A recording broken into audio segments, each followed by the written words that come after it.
But yeah, there's the introductions right there. This is the new Tuesday show for Geeks and Gamers. I'm excited about it. Hopefully, you're excited about it. We're going to talk about a few things, and we're going to let the conversation evolve into kind of wherever it evolves to. First thing we need to talk about is something I have not talked about up to this point. And a lot of people have said, why didn't Jeremy make a video on it? Because I don't fucking care about Lucasfilm anymore. I have zero respect for Star Wars, for Lucasfilm, for Disney, anything they're doing in terms of that stuff. I just don't care. But there was some big news that came out of Star Wars, and it's kind of like, yeah, you're basically saying what we've been saying for the past 3 or 4 years. So Ryan, you want to tell us a little bit about this, and we'll have a discussion about it. Yeah, absolutely. I am sharing my screen here because this was the big news that came out. Now, J.W. Rinsler is an author who has spoken out a little bit. He's recently passed away, but he did speak out before that about how Lucasfilm changed after Disney took over. Like immediately, as soon as Disney bought Lucasfilm, the company changed from being a company that really cared about fans to something completely different. Well, in his newest book, which is actually about Howard Kazinjian, the former president of Lucasfilm, Marcia Lucas, who does not speak out very often, the ex-wife of George Lucas, very famously the editor of Star Wars and a lot of other very famous and very well-respected movies, she had something to say about Disney Star Wars, and she dropped an absolute nuclear bomb. This is from Marcia in this book. I like Kathleen. I always liked her. Whenever you preface a statement with, I like that person, you know there's a but. Yeah, yeah. She was See, full I of don't ever beans. start. I don't ever start out sentences about Ryan or Rippo, where I'm like, I like these guys, but I'm like, fuck these guys. Also, also they're not too bad at Mario Kart, or they are terrible. So yeah, when you start out like that, you know that it's being prefaced by some bullshit. So here it goes. She was full of beans. She was really smart, really bright, wonderful woman. I liked her husband, Frank. I liked him a lot. Now that she's running Lucasfilm and making movies, it seems to me that Kathy Kennedy and J.J. Abrams don't have a clue about Star Wars. Oh. They don't get it. And J.J. Abrams is writing these stories. When I saw that movie where they kill Han Solo, I was furious. I was furious when they killed Han. Positively, there were no rhyme and reason to it. I thought, you don't get the Jedi story. You don't get the magic of Star Wars. You're getting rid of Han Solo. And then at the end of the last one, The Last Jedi, they have Luke disintegrate. They killed Han, they killed Luke, and they don't have Princess Leia anymore. And they're spitting out movies every year. They think it's important to appeal to a women's audience. So now their main character is this female who's supposed to have Jedi powers, but we don't know how she got powers or who she is. It sucks. The storylines are terrible, just terrible, awful. You can quote me, J.J. Abrams, Kathy Kennedy, talk to me. Woo! I mean, that's a beat. That is a brutal beat down beyond belief. It is. And this isn't just coming from a random person. You know, this is Marcia Lucas, who was there with the creation of this with George. Now, we have to be fair. In this book, she also goes on to say that she cried when she saw episode 1 because she didn't think that George made the right decision. She didn't like the movie. But throughout that entire thing, she talks about how Star Wars is George's like creativity. How what she did with it, she was able to do because of the imagination and the creative like brain behind George Lucas. That's not what she's saying about the sequel trilogy. She's saying these people have no fucking idea what they're doing. And this is funny enough by itself. The funny part to me has been all these people freaking out, all these people who shilled so hard for the sequel trilogy, all these people who want to respect women and uplift female voices. When a woman comes out and says something they don't like, they're like, well, you know, all she did was really edit it. It's really not that big a deal. You really shouldn't, take her opinion in consideration. It's just an opinion, guys. These people literally freaking out about this. These same people that want to celebrate women, that want to celebrate any female in Star Wars because they got a vagina, and the are now coming out and bashing. Look at this. Woman's so misogynistic. She sounds like your average alt-right Star Wars fan on YouTube and their minions on Twitter. Like, these are the type of things that they're saying out there. Okay, you good. Yeah, and this is exactly what we've been saying for the longest. And yes, I saw this story. When did the story break, Ryan? 2-3 days ago, probably. Yeah, And it was actually on my stream. I found out about it on my Sunday stream, so it was on Sunday when it happened. Nice. That's good timing. But I think that there's a bigger discussion to have on top of this, and I'm gonna bring some other things into it because, as we know, like Rip is not someone that's really plugged into Star Wars. Obviously, he knows what's going on with it, and it's a piece of shit, you know. But when you're I know that seeing much. That's for sure. when you're seeing um, people like this willing to speak out, then all of a sudden you see what's happening with the comments, and this is something I'm gonna lean on Ripa more so, but like the Kelly Sue, what's the name? Iconic. Yeah, what she's saying after saying, if you don't like my politics, don't buy my book. After she posted that picture with what's her face, where they're like, we're taking over the comics industry, and now she's basically admitting that the comics industry is fucking dead. You know what I mean? Because professionals have destroyed it. That's the same thing that's happening with Star Wars. These professionals that you couldn't criticize are destroying it.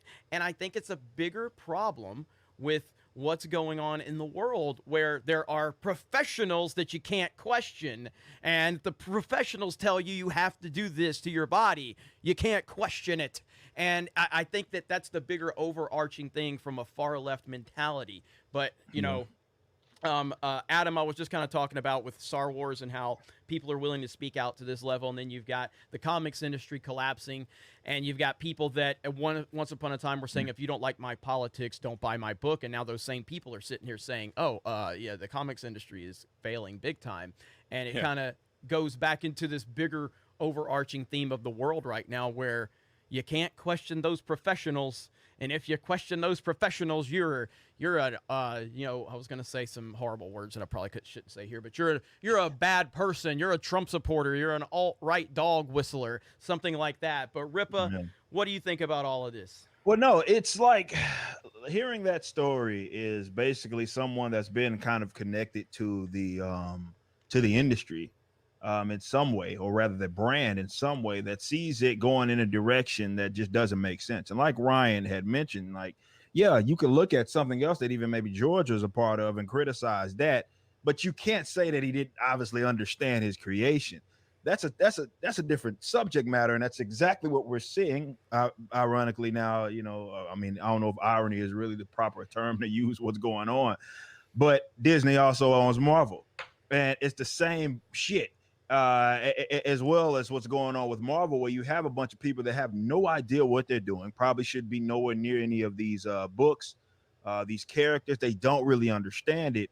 Yet now, unfortunately, they're in charge of like what direction that company or that brand goes in. And what I would say more of a comparison to her, we kind of see this with, I don't know if you guys have heard like Chuck Dixon talk about legendary Batman, Bat Family, really writer, and he said and echoed some of the same sentiments of what I've said.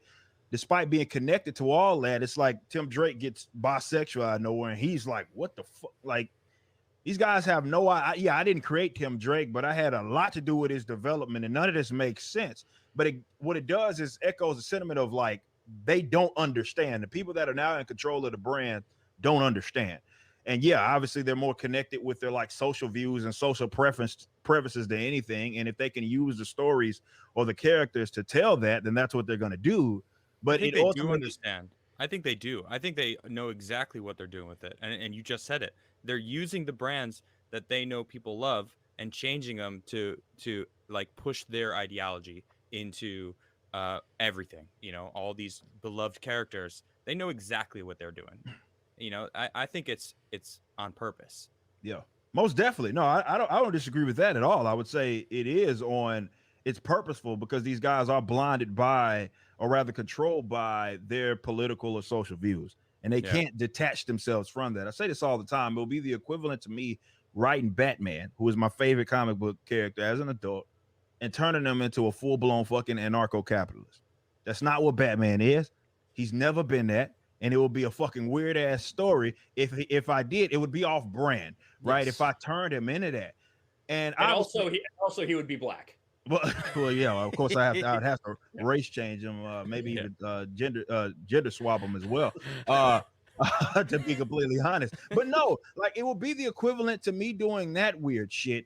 And you know, people that have like integrity or love for the brand, or passion rather about it, they know how to detach themselves from that because it's not about you. Once you sign up to write this character or to grow this brand, it's not about you. It's about the brand. So you got to detach your personal social views or political views from that. If it doesn't make sense for the character, you don't try to inject it or rather ham-fist it and force it in there. And that's what's happening right now with pretty much every brand you can name that's been around since we were youngsters, be it Star Wars, Star Trek, Marvel, DC, the list goes on. It's happening, and it's like they're trying to find a new one to slay. You know what Yep. I mean? Like they go franchise. We saw what happened with He-Man. They're going franchise to franchise to try to inject this nonsense, and they just won't stop until they like have control, or rather, are able to utilize those for their personal agendas.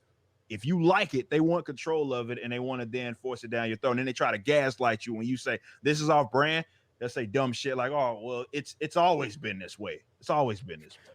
Well, you make a point about, I obviously and most everybody here should know, your stance on politics and everything like that. And and obviously I have high respect for Eric as a friend and as just a human being.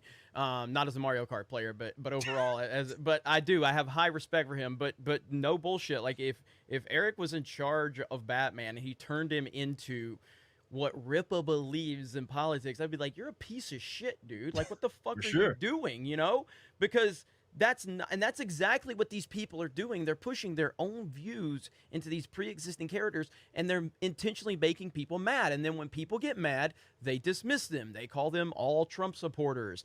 Ripa gets called a Trump supporter every day on Twitter. It's the most hilarious shit I've ever seen, And it's all because he has an opinion that people disagree with, because these NPCs have been trained to think that if anyone disagrees with them, they're just automatically a Trump supporter.